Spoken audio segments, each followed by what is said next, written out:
Let's see how this one goes. The rolling start, of course, as you would expect in these cars. Let's bring the grid up on the screen. And it is going to be Blake Urquhart off P1 first. P1 obtainee, occupant for the AUSPASS 2 series, or Pass 2 as we'll probably end up just continually calling it. John Baldwin off the front row, then it's Liam Caplice and Brett Barker off row 2 with Sebastian Vardell and Scotty Rankin off row 3, then Nathan Varney and Andrew Goldman off row 4 with Shannon Fever, and we've got Hendrik Krzinga off row 5. Then it's Peter Hunter and Maddie Johnson off row 6 as we flip over the page.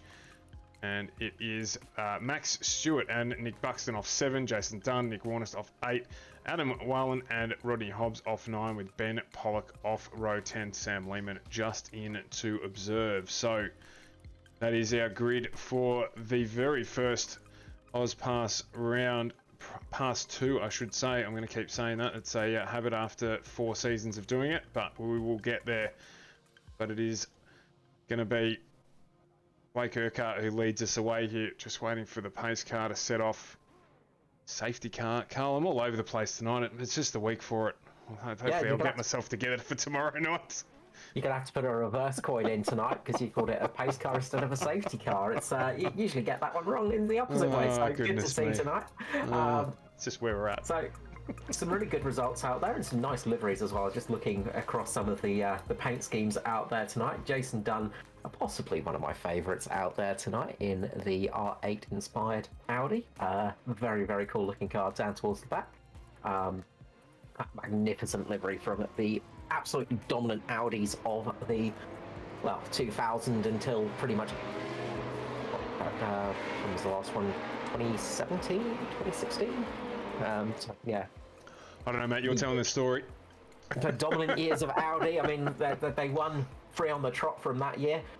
2000 to 2003, I'm pretty sure it was, straight wins for the Audi cars, of course.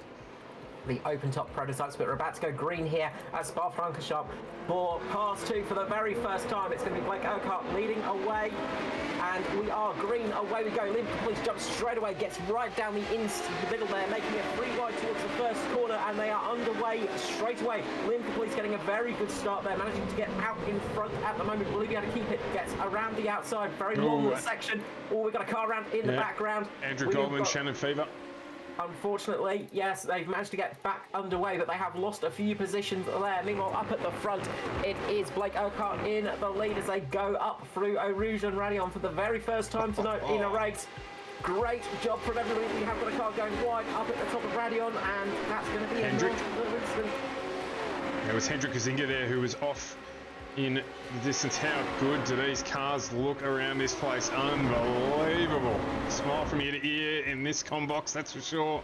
As we're getting through, great bumper-to-bumper racing here. If they had bumpers at all, that's what it would be called, but they don't. And someone gets a little bit wide there, as it looks like it was Nathan Varney, I believe. He got a little bit wide there on the exit. Oh, this was a and car Scotty Rankin, the flying. incident there. I saw Scotty Rankin in the air when I got home there. Looks like just behind him there was a car getting off the track, and Nathan Varney just got caught up in behind there, just caught Scotty Rankin in the rear as he spun it. Scotty Rankin going round by the looks of it, and then getting caught, and a big incident there. One of the cars going over and on top of the barriers, trying to figure out who that was. Yeah, wow, so big incident there for Scotty. He won't be happy about that at all. But we'll jump back on board with our leader, as this should be coming through now towards the straight. And they are indeed. We get to know the names. Peter Hunter getting caught up on top of the barriers. So that is the end of that night there, unfortunately. Once your car's on top of the barrier, it does not bode well for you. Meanwhile, up at the front of the pack, Limca Police has taken the lead of the race, just over Blake Urquhart, Brett Barker, John Baldwin and Sebastian Verdal in 5th position at the moment. Yeah, pacey start. We've got a 15-minute race here. The second race coming up straight after this as well. Brett Barker trying to make a bit of a move into the first corner, trying to go around the outside, doesn't quite make it. Is he going to be able to do the up and under? Can't quite make it this time. Should be able to use the draft as they go towards that big long straight of Kemmel and possibly make a little bit of an advantage here. But you've just got to keep the car settled through Eau Rouge and then on top over Radion, and make sure you don't lose the rear end, because that can be the devastating thing, of course. The front pack get through there nice and clean. Down towards the back as well, through Eau Rouge once more they go, and they all look to have made it through this time. As up at the front, Urquhart is putting on the pressure on the police at the moment, really putting the pressure on through the set of corners there, just getting right up behind them as they go through the com and putting the pressure on at the moment, really piling it on Caplice, and he is absolutely holding them off. So good defensive driving here. That front pack of 5 have broken away at the moment. I got a good little gap over Matt Stewart, who has absolutely had a lightning start and made his way through the carnage, starting P13 up to P6 at the moment. Nick Linehouse as well up from P16 to P7, and Rodney Hobbs up from 18th position up to 8th. So some good starts towards the back, just keeping out of trouble.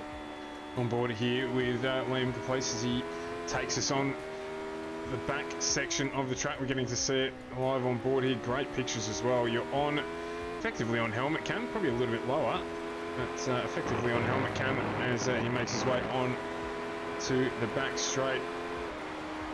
Be a little bit closer to it. You can see there he's just pulled a little bit of a gap over Blake Urquhart, but he is going to be able to probably pull that up here as they head down towards the bus stop to complete another lap. Lap times here, best of a 2:18.67 by the man we're on board with there, as Urquhart closes right up on the back of him. See his teammate there put a move on. Sebastian Verdal has put a move on John Baldwin. Gets loose on the exit, tapped I think Baldwin just managed to avoid the impact. It got very close there, just got really loose on the exit of the corner. Managed to just save it there for both of them. But that was one of those moments where it would have been a big gulp, but they all managed to get through there somewhat okay. Gasping for air.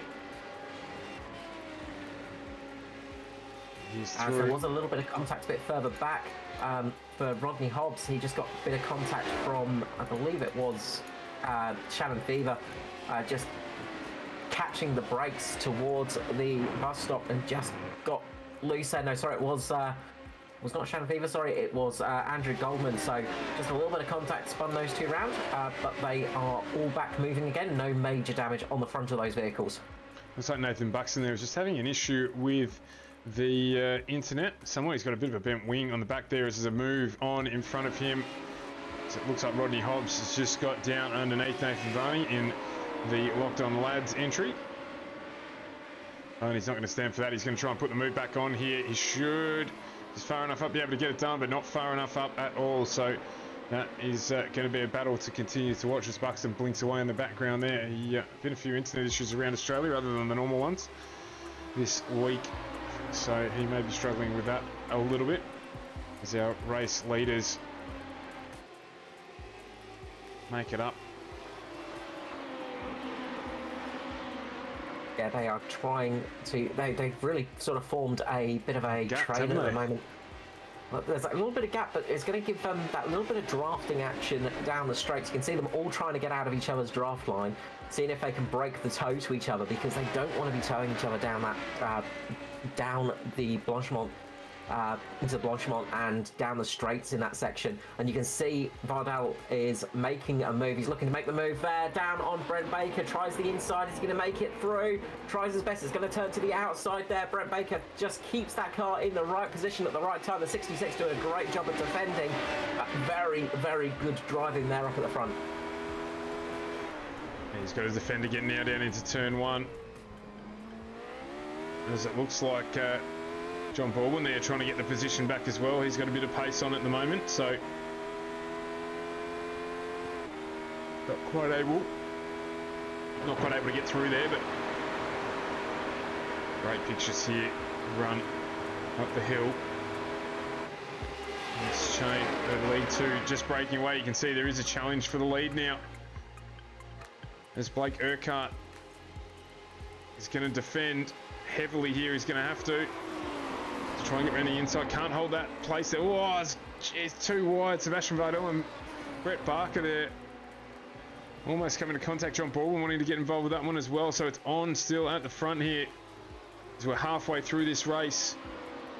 15 minutes at Spa. Brave stuff going too wide for your con. That is a tricky place, and now Blake Urquhart has his teammate right behind him, so that's going to be useful, and they could possibly put a bit of an attack on Varney now. John Baldwin's just going to have to try, John Baldwin and Brent Baker are just going to have to try and work together now a little bit just to keep on the tail of those two. They don't want to get them running away and lose too much speed here, so they've just got to sort of link it in with each other and just keep behind those two cars. Just use that draft to their advantage, use the toe, and try their best to keep locked onto the back of those cars so they don't start running away with it. Yeah, most definitely. The trick here for Liam is going to be, can he open up a wide enough gap at the front to get out of the draft? It's going to be difficult.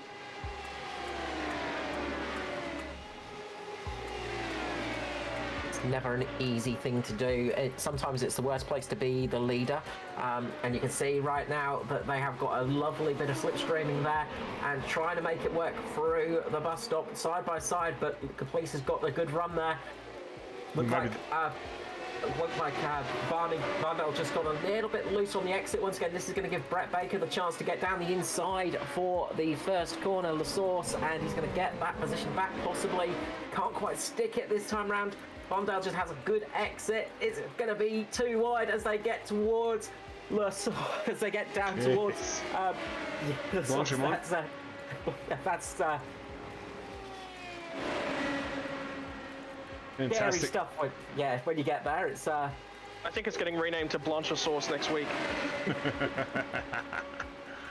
Oh dear, mate. It's been one of those days. But look at this at the front. 5 cars with a tissue covering all of them. It's on again for the lead. Urquhart's trying to get it. Oh, it looks like there Brett Barker just got pushed a little wide. Or was it Sebastian? I couldn't quite tell. I think it was Sebastian there, got pushed a little bit wide. Was indeed, and Urquhart has taken the lead. So Blake Urquhart taking the lead there. Good job there for him, just getting that move done. And they absolutely snatched that position off Liverpool Police, but now Liverpool Police will get that nice bit of draft down the straights. So can sort of sit there and just use that to his advantage to try and get that position back. Not a millimetre of paint was traded there. He had 5 cars at the end. They're contesting. Any one of them could have ended up coming out in the lead, to be brutally honest, but they didn't even touch one another there, which was fantastic racing. That's why a lot of people love running these cars. Just get in and go. It's about driver skill, not about car setup. Yeah, that's a big thing. Of course, fixed setup does mean it's pretty much an equal playing field, and you can change a couple of tiny things sometimes, like brake bias and sort of just steering ratios and things like that, just minor things just for your taste, but other than that, it is pretty much the same for everybody.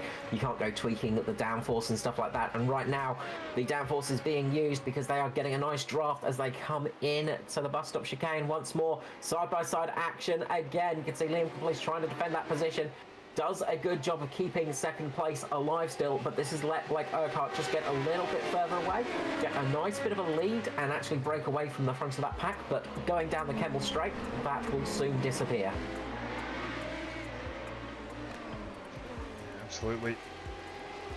Well, but he's got a reasonably good break now. Sort of just starting to space out a bit. Behind Brett Baker, John Baldwin going side by side through Eau Rouge. They are doing it. They're going side by side through Eau Rouge up to Radium. They both make it through, but Brett Baker makes it in front of John Baldwin. Great driving there. That is always a scary feeling. Side by side in that part of the track is not fun.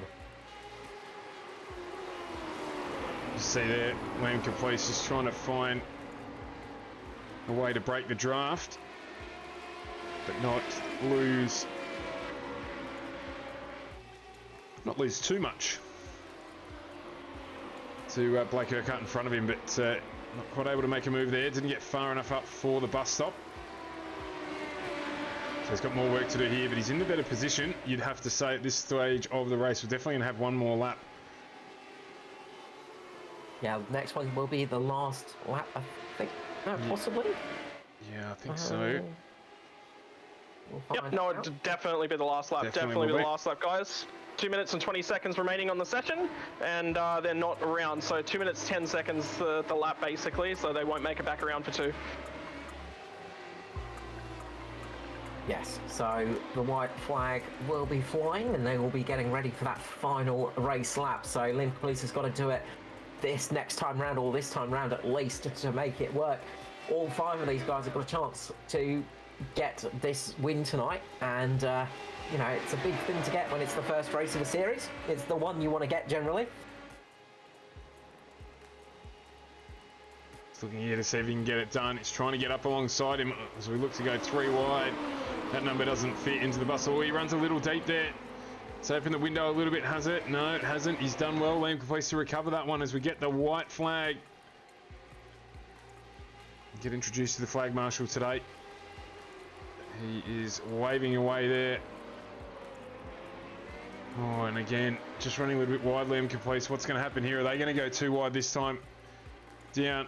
Looks like they're going to. I highly doubt that Caplice is going to pull out of this one as there's a crash in the background. We'll go back and have a look at that. It's 2 wide again. Oh, it's a little bit of a touch here. He's avoided the wall. Fantastic driving. Rejoins. He will get a slowdown for that one. So that's not going to help him. That's going to affect his race.